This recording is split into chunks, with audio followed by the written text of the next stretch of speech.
Hello everyone, a very good evening to all of you. My name is Tamanna. Welcome to TET buzzer. TET buzzer academy के online platform पे आपका बहुत बहुत स्वागत है. I hope you all are absolutely fine. So आज की इस क्लास के अंदर हम बात करने वाले हैं डिस्क्रिप्टिव रिसर्च के बारे में. प्रीवियस जो हमारा लेक्चर था वो भी डिस्क्रिप्टिव रिसर्च से ही रिलेटेड था, जिसके अंदर हमने डिस्क्रिप्टिव रिसर्च के मीनिंग के बारे में और उसके स्टेप्स के बारे में हमने पढ़ा था. जिससे कि आपको पता है कि डिस्क्रिप्टिव रिसर्च क्या है, एक मेथड ऑफ रिसर्च है. ठीक है, इससे पहले की वीडियो जो थी वो मेथड ऑफ रिसर्च के बारे में थी, जिसके अंदर हमने रिसर्च के अलग अलग मेथड्स के बारे में क्या की थी, स्टडी की थी. ठीक है, आज की जो क्लास है ये डिस्क्रिप्टिव रिसर्च के बारे में है. तो चलिए लेट्स बिगिन, स्टार्ट करते हैं. जो बच्चे आज की क्लास में न्यू है तो वो जो रिसर्च के मेथड से रिलेटेड जो क्लास है, आई थिंक वो क्लास नंबर 7 होगी, तो आप वहाँ से स्टार्ट कर सकते हैं. और क्लास नंबर 8 जो है वो आपको इससे रिलेटेड ही मिलेगी, डिस्क्रिप्टिव रिसर्च या एक्सपेरिमेंट रिसर्च से रिलेटेड. तो आप प्रीवियस क्लासेस को देखकर अपनी जो ये मेथड्स ऑफ रिसर्च का टॉपिक है इसको कंटिन्यू कर सकते हैं. इम्पॉर्टेंट टॉपिक है. और ये जो हम रिसर्च एप्टीट्यूड पढ़ रहे हैं, ये मैं आपको बता दूं एक बार और कि आपके पेपर 1 की यूनिट 2 है ये, जिसके बारे में हम पढ़ रहे हैं. ठीक है जी, चलिए.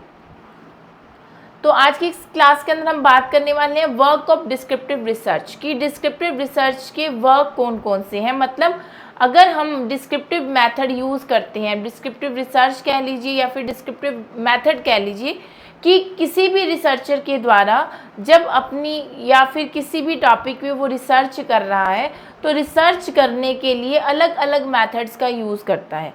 अभी हमने पहले एक्सपेरिमेंटल मेथड के बारे में बात की थी. तो आज की क्लास के अंदर हम डिस्क्रिप्टिव रिसर्च के वर्क के बारे में पढ़ रहे हैं. तो डिस्क्रिप्टिव रिसर्च के वर्क कौन कौन से होते हैं, जैसे कि सबसे पहले डेटा कलेक्ट करना. ठीक है, अगर हम किसी चीज़ पर रिसर्च करें तो हम उसके लिए डेटा कलेक्ट करेंगे. Then measurement. ठीक है, मेज़रमेंट करना, मापना जिसको हम करते हैं. क्लासिफिकेशन करना अलग अलग टाइप में. Then analysis. एनालिसिस का मतलब क्या है, विश्लेषण करना, एनालाइज करना. देन कंपैरिजन मतलब तुलना करना, करंट सिचुएशन की कभी कभी हम प्रीवियस सिचुएशन के साथ या फर्दर फ्यूचर के साथ हम कंपैरिजन कर लेते हैं. And then interpretation. इंटरप्रिटेशन का मतलब क्या होता है, रिपोर्ट प्रिपेयर करना. ठीक है, जो भी हम जिस टॉपिक पे हम रिसर्च कर रहे हैं उसके लिए क्या करना, रिपोर्ट प्रिपेयर करना. तो ये सारा रिपोर्ट कह लीजिए या फिर रिजल्ट कह लीजिए, ये सब इंटरप्रिटेशन का ही क्या है, एक पार्ट है. तो ये सारे वर्क किसके अंदर आते हैं, ये सारे वर्क ही डिस्क्रिप्टिव रिसर्च के अंदर आते हैं. तो सबसे पहले हम बात करेंगे टाइप्स ऑफ डिस्क्रिप्टिव रिसर्च, मतलब वर्णनात्मक अनुसंधान के प्रकार. मैं आपको बार बार हर बार ये चीज़ बता रही हूँ कि आपका जो यूजीसी नेट का एग्ज़ाम है वो इंग्लिश और हिंदी मीडियम में ही आएगा. तो आपको अपनी जो प्रिपरेशन है वो इसी लैंग्वेज के अकॉर्डिंग आपको करनी चाहिए. बहुत बच्चे हैं जो इनको प्रोनाउंसिएशन से रिलेटेड प्रॉब्लम जो है फेस करनी पड़ती है, लेकिन कुछ भी डिफ़िकल्ट नहीं है अगर आप इन चीज़ों को अच्छे से सीखोगे. ठीक है, तो अब हम बात करें टाइप्स ऑफ डिस्क्रिप्टिव रिसर्च कि वर्णनात्मक अनुसंधान के प्रकार कौन कौन से हैं. तो इसके अंदर सबसे पहले है जी survey studies, then inter relationship studies and then development studies. अब सर्वे स्टडीज़ क्या होता है, तो सर्वे स्टडीज़ नेम से ही क्लियर है, सर्वे करना. ठीक है, जब भी हम किसी चीज़ के बारे में अच्छे से जानना चाहते हैं, अब जैसे कि एक छोटा सा एग्जांपल मैं आपको देती हूँ सर्वे स्टडीज़ का. जैसे कि इस चीज़ का सर्वे करना है कि कितने बच्चों को पोलियो की दवा जो है वो दे दी गई है. ठीक है, और उसके इफ़ेक्ट क्या रहे हैं बच्चों पर. तो इसके लिए क्या करेंगे, एक टीम बनाएंगे. ठीक है, उसके लिए डेटा कलेक्ट करेंगे. तो उसके लिए एक सर्वे किया जाएगा. ठीक है, अलग अलग उसके अंदर एरियाज़ के अंदर जाकर रिसर्चर के द्वारा स्टडीज़ की जाएगी कि कितने बच्चों को पोलियो की दवाई पिला दी गई है. ठीक है, तो वो किसके अंदर आएगा, वो सर्वे स्टडीज़ के अंदर आएगा. अब और डिटेल से समझ लेते हैं कि survey studies conducted to collect information about the existing phenomena. मौजूदा परिघटना के बारे में जानकारी एकत्र करने के लिए आयोजित किया जाता है. ठीक है जी, जो हमने क्या एग्जिस्टिंग जो मतलब स्टडी है, करंट सिचुएशन के बारे में हम जानकारी हासिल करने के लिए सर्वे स्टडीज़ करते हैं. फॉर एग्ज़ाम्पल, कोई मोबाइल कंपनी है, एक एग्ज़ाम्पल से समझ लेते हैं कि कोई मोबाइल कंपनी है, वो ये जानना चाहती है कि जो हमारा जो मोबाइल है, ठीक है, हमारा जो मोबाइल है वो जो अदर मोबाइल कंपनीज़, ठीक है, अदर मोबाइल कंपनीज़ के मुकाबले कंज्यूमर को कितना ज़्यादा पसंद आ रहा है, ठीक है। इस चीज़ के बारे में मोबाइल कंपनी ने जानना है, तो इसके लिए क्या किया जाएगा, सर्वे किया जाएगा। अब देखो सर्वे क्या होता है, सर्वे लार्ज स्केल पर होता है। ऐसा तो नहीं है कि 5 लोगों के अंदर हमने सर्वे कर लिया, अपना रिजल्ट निकाल दिया। सर्वेक्षण अध्ययन, सर्वेक्षण अध्ययन का मतलब क्या होगा, लार्ज स्केल में हमने क्या करना है, जानकारी हासिल करनी है। एग्जिस्टिंग फिनोमिना मतलब मौजूदा परिघटना के बारे में, करंट जो सिचुएशन के बारे में, एग्जिस्टिंग जो एग्जिस्ट कर रही है, जो चल रही है, उसके बारे में हमने क्या करना है, जानकारी हासिल करनी है। तो जैसे कि मैंने आपको एग्जांपल बताया कि अगर हमें ये चीज़ जाननी है कि मोबाइल, कोई मोबाइल कंपनी है, अगर वो ये चीज़ जानना चाहती है कि जो हमारा जो मोबाइल है वो अन्य मोबाइल कंपनी, जो second mobile company mobile manufacture कर रही है, तो उसके मुकाबले कंज्यूमर को कितना पसंद आ रहा है, अपने बारे में जानना है, ठीक है, अपने मोबाइल के बारे में जानना है कि हमारा जो मोबाइल है वो कितना पसंद आ रहा है। तो इसके लिए क्या किया जाएगा, सर्वे स्टडी की जाएगी, ठीक है, ओके जी। तो ये किसके अंदर आएगा, सर्वे स्टडीज़ के अंदर। अब इसके 2 पर्पज़ होते हैं। There are following 2 purposes for conducting any survey studies. कोई भी सर्वे स्टडी करने के लिए 2 हमारे मकसद होते हैं। आप पर्पज़ कह लीजिए, आप मेथड कह लीजिए, मेथड तो नहीं, हम पर्पज़ कह सकते हैं कि हमारा जो मेन मकसद होता है सर्वे स्टडी का, ठीक है, पर्पज़ होता है, वो 2 पर्पज़ होता है। जब भी हम किसी चीज़ को लेके सर्वे स्टडी करते हैं तो उसके पीछे 2 जो है हम कह सकते हैं पर्पज़ होते हैं। सबसे पहले तो करंट सिचुएशन को जस्टिफाई करना, मतलब वर्तमान स्थिति को उचित ठहराना, ठीक है। तो जैसे कि करंट सिचुएशन के बारे में हम जानेंगे कि किस वजह से हमारा जो मोबाइल है वो लोगों को पसंद आ रहा है। तो उसको सेकंड चीज़ क्या है कि करंट सिचुएशन को हमने जान लिया कि ये सिचुएशन बेहतर है, ठीक है, this situation is good, but इस गुड सिचुएशन को आने वाले टाइम में बेस्ट बनाना, ठीक है, उसके लिए प्लान करना। किसी भी चीज़ का रिसर्चर द्वारा जब सर्वे किया जाता है, ठीक है, किसी भी चीज़ को लेकर सर्वे किया जाता है, किसी भी सिचुएशन को लेकर सर्वे किया जाता है, सर्वे स्टडीज़ के लिए, या फिर मैं कहूँ नॉर्मल शब्दों में मैं कहूँ कि सर्वे करने के लिए जब भी हम किसी चीज़ का सर्वेक्षण करते हैं उसके पीछे 2 मकसद होते हैं हमारे। सबसे पहले तो हम करंट सिचुएशन के बारे में जानना चाहते हैं। अब जैसे कि मैंने अभी आपको पोलियो की दवाई वाला एग्जाम्पल दिया था कि कितने बच्चों ने, हमने आज की सिचुएशन में जाना कि एरिया में कितने बच्चों ने पोलियो की दवा ली है, तो हमने इसका मतलब सर्वे किया। और हमने अपने सर्वे के अंदर क्या, रिसर्चर ने क्या चीज़ रिसर्च की कि जितने बच्चों ने पोलियो की दवा पी थी उनका जो मतलब हेल्थ है वो बेटर है, उनको कोई हेल्थ इश्यूज़ नहीं आए, बट अदर जो बच्चे जो रह गए थे उनकी हेल्थ को क्या इशू रहे, तो ये भी हमने अपने सर्वे के अंदर जाना। तो उस हमारी कंडीशन को आने वाले टाइम में और अच्छा बनाने के लिए कि जो चीज़ें आज बच्चे पोलियो की दवाई ना पीने की वजह से फेस कर रहे हैं, आने वाले टाइम में वो चीज़ वो ना फेस करें, इस चीज़ के लिए बेटर प्लान बनाना, ये भी हमारे एक सर्वे का क्या हो जाएगा, पर्पज़ हो जाएगा। So there are 2 purposes of for conducting any survey studies. कोई भी सर्वे स्टडीज़, कोई भी जब हम सर्वे स्टडी करते हैं या सर्वेक्षण अध्ययन करते हैं हम किसी चीज़ का, तो हम क्या करते हैं, जैसे कि एक और एग्जांपल मैं आपको देती हूँ। जैसे कि अभी हम मॉक टेस्ट जो है हमने बठिंडा के अंदर भी अरेंज करवाए थे और अभी हम अबोर के अंदर भी अरेंज करवाने जा रहे हैं, कंडक्ट करवाने जा रहे हैं। अरेंज नहीं, कंडक्ट वर्ड मैं यूज़ करूँगी because conducting any survey studies, ठीक है। तो हमने जब, तो ये एक सर्वे हो गया आपके लिए भी हमारे लिए भी कि कितने बच्चों की किस, मान लीजिए आपने मॉक टेस्ट दिया, ठीक है, तो ये हमारी टीम के थ्रू एक सर्वे है आपके ऊपर कि जितने बच्चों ने भी मॉक टेस्ट दिया था पीएस टेट का, तो इंग्लिश का जो, या फिर हम कहें कि सीडीपी हो गया या फिर एसएसटी हो गया, ये जो एक सब्जेक्ट है इसमें इतने एवरेज बच्चों की जो कमांड है वो वीक है। तो हम क्या करेंगे, अब फ्यूचर के अंदर बेटर प्लान बनाएंगे। हमारा मकसद क्या होगा, सबसे पहले हमने करंट सिचुएशन को एनालाइज किया, जस्टिफाई किया कि बच्चों का कौन सा सब्जेक्ट जो है मॉक टेस्ट के दौरान हमारी टीम को लगा कि इतने बच्चों का ये सब्जेक्ट जो है वो वीक था। अब हमने क्या किया, फ्यूचर के लिए और अच्छे प्लान्स बनाए, आपके लिए इस प्लेटफॉर्म पे और अच्छी अच्छी चीज़ें लेकर आए, जिससे कि जो वीक सब्जेक्ट था उसमें आपका इंटरेस्ट जो है वो बढ़ने लगा। तो वो क्या हो गया, हमारी सर्वे स्टडीज़ होगी। तो जो मॉक टेस्ट कंडक्ट करवाना किसके अंदर आ जाएगा, एक सर्वे स्टडीज़ के अंदर आ जाएगा। आई होप इस एग्जाम्पल से सर्वे स्टडीज़ जो है वो बहुत अच्छे से आपको क्लियर हो गया होगा कि सर्वे स्टडीज़ का मतलब क्या होता है, कि सर्वे करना, एक जानकारी हासिल करना करंट सिचुएशन के बारे में, जिसके पीछे हमारे दो मकसद होते हैं किसी भी रिसर्चर के। ठीक है जी। नेक्स्ट है जी इंटर रिलेशनशिप स्टडीज़। नेम से ही क्लियर है बेटा, inter relationship studies. Inter relationship studies का मतलब होता है अंतर संबंध अध्ययन।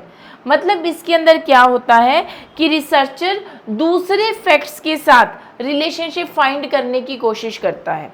ठीक है, researcher tries to find out relationship between different facts. जो अलग अलग फैक्ट्स है ना, अलग अलग फैक्ट्स हैं, उनके साथ जो रिलेशन है वो फाइंड करने की कोशिश करेगा। अब जैसे कि मैंने आपको एग्जाम्पल दे दिया किसका, अभी जो मैंने आपको मॉक टेस्ट का एग्जाम्पल दिया था।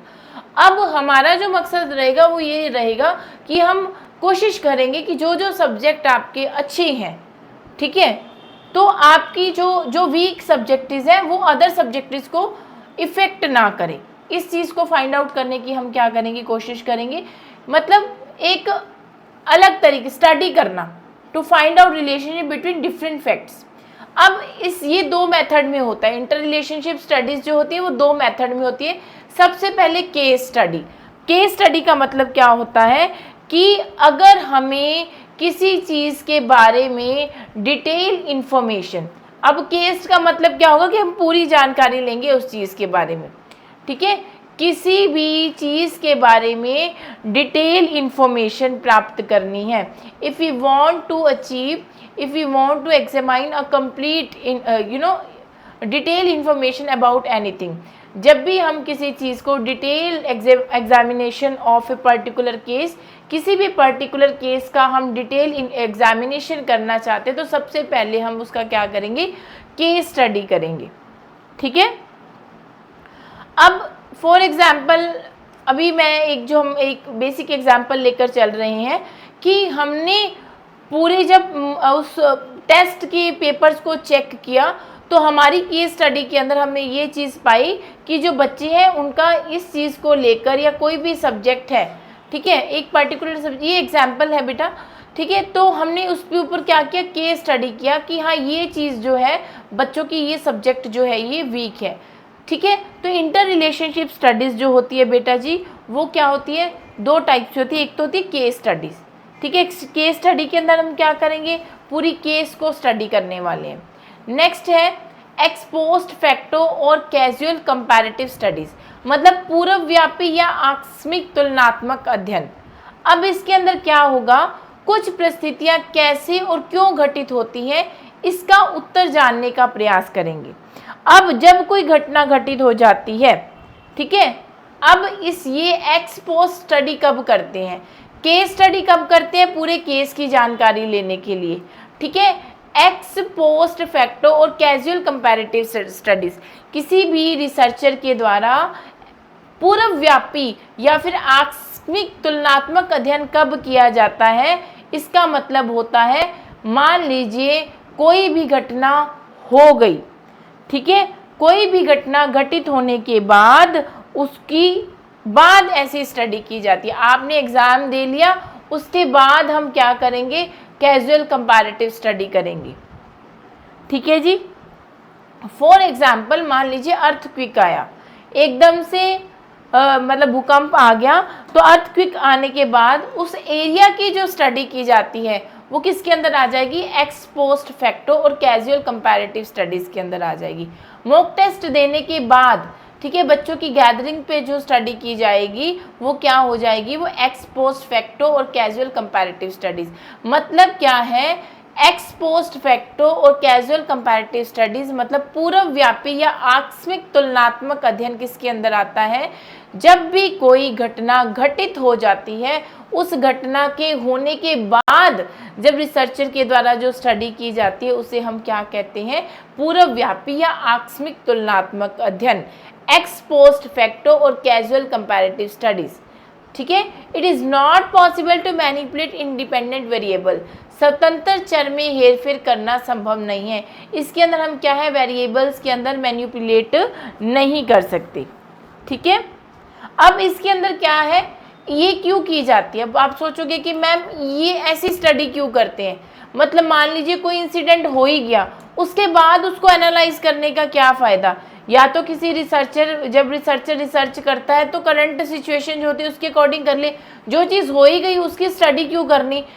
इस पर इसका यूज़ इसलिए किया जाता है, इसमें रिसर्चर ये जानने की कोशिश करते हैं कि ऐसा क्यों और कैसे हुआ।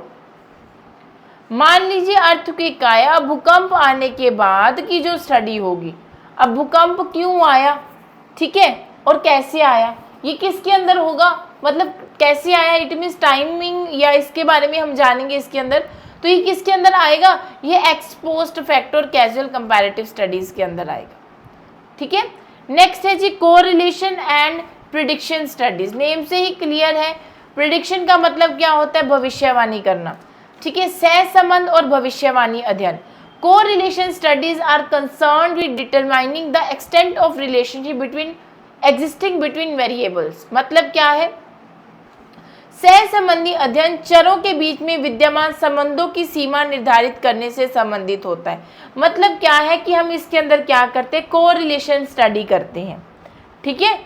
मतलब एक जो वेरिएबल है, ठीक है, उसका अदर वेरिएबल्स के साथ हम क्या करते हैं, रिलेशन को स्टडी करते हैं। प्रिडिक्शन का मतलब क्या हो गया, मतलब प्रिडिक्शन बनाना, भविष्यवाणी, पूर्वानुमान लगाना, ठीक है। Prediction studies are useful in making predictions. मतलब जब हम भविष्यवाणी रिसर्चर के द्वारा किसी भी जिस पे वो रिसर्च कर रहे हैं उस चीज़ को लेकर प्रिडिक्शन कर देना, उसको हम क्या कहेंगे, प्रिडिक्शन स्टडीज, मतलब पूर्व अनुमान लगा देना। When we know relationship between variables, then by manipulating one variable we can predict its effect on another variable। मतलब क्या है कि जब हम अध्ययन कर लेते हैं, ठीक है, हम प्रिडिक्शन स्टडी यूजफुल मतलब हो जाती है करने में, तब हम क्या करते हैं, वेरिएबल्स का रिलेशन जानते हैं अदर वेरिएबल्स के साथ, और उसमें हम क्या कर सकते हैं, मैनिपुलेट कर सकते हैं, चेंज कर सकते हैं वेरिएबल्स को, ठीक है। इसकी हम क्या कर सकते हैं, प्रिडिक्शन कर सकते हैं। ये किसके अंदर आएगा, प्रिडिक्शन स्टडीज़ के अंदर, ठीक है जी। अभी इसी के साथ साथ और स्टडीज़ जो रिसर्चर के द्वारा डिस्क्रिप्टिव मेथड के अंदर यूज़ की जाती है, एक तो है बेटा इसके अंदर लॉन्गिट्यूडनल स्टडीज़, ठीक है, नोट कर लो आप इसे, longitudinal studies and cross sectional studies, ये भी इसी का ही टाइप है, ठीक है। अब इसमें क्या होता है, एक सैंपल पर कोई भी एक सैंपल लेकर, ठीक है, लॉन्गिट्यूडनल, लॉन्ग से हमारा मतलब है लंबे समय तक, इसमें एक सैंपल पर लॉन्ग टाइम स्टडी चलती है, ठीक है। रिसर्चर द्वारा किसी एक सैंपल पर लॉन्ग टाइम तक स्टडी चलेगी, उसे हम क्या कहेंगे, longitudinal studies. And cross sectional studies क्या है, इसमें क्या होता है, इसमें एक ही सैंपल लेते हैं फिर स्टडीज करते हैं। अब क्रॉस सेक्शनल स्टडीज के अंदर क्या है, इसमें डिफरेंट सैंपल, अलग अलग सैंपल लेकर स्टडी की जाती है, लेकिन शॉर्ट टाइम तक की स्टडी होती है इसके अंदर, शॉर्ट टाइम पीरियड तक की। इसमें हम ऐसे नहीं है कि हमारे पास मान लीजिए डिफरेंट सैंपल्स हैं तो हम काफ़ी लंबे समय तक स्टडीज़ करेंगे, नहीं। रिसर्चर के द्वारा लॉन्गिट्यूडनल स्टडीज़ के अंदर क्या होता है, एक सैंपल पर लॉन्ग टाइम तक स्टडी चलती है, जबकि क्रॉस सेक्शनल स्टडीज़ के अंदर क्या है कि जो रिसर्चर हैं जो अपनी स्टडी है वो डिफरेंट सैंपल पर करते हैं, लेकिन शॉर्ट टाइम पीरियड तक ही वो स्टडी जो है वो करते हैं, ठीक है। तो आई होप ये आपके लिए क्लियर हो गया होगा, जो मेथड्स हैं, जो टाइप्स हैं डिस्क्रिप्टिव स्टडीज़ के, वो आपको क्लियर हो गए होंगे। सो आज की क्लास के अंदर हम इतना ही करने वाले हैं। सो टेट बज़र अकेडमी की ऑनलाइन प्लेटफॉर्म पे हम प्रोवाइड करवाने जा रहे हैं जी NTA UGC नेट की कोचिंग। सो जो भी बच्चे क्लासेस को ज्वाइन करना चाहते हो, सो अपना जो इन्फॉर्मेशन है आपकी रिगार्डिंग कोर्स से या फिर आप पेपर 1 की प्रिपरेशन करना चाहते हो, तो आप 9710050500 पर कॉल या मैसेज करके अपनी क्वेरीज़ को कंप्लीट कर सकते हो। जैसा कि जो ये एग्ज़ाम है जो दिसंबर के नियर कंडक्ट हो जाएगा, तो उससे पहले ही आपको प्रिपरेशन जो है वो स्टार्ट करनी होगी। अभी भी आपके पास टाइम है, यू हैव 2 मंथ्स, ठीक है। 2 मंथ से भी मैं कहूँगी कि टाइम तो कम ही रह गया है, तो आप टाइम वेस्ट ना करिए एंड जल्दी से जल्दी हो सके तो क्लासेस को ज्वाइन कर लीजिए, ताकि आपका जो टाइम है वो ख़राब ना हो और आप डेफिनेटली UGC नेट का पेपर जो है वो क्लियर कर सकें। Thanks to all of you, bye bye, take care.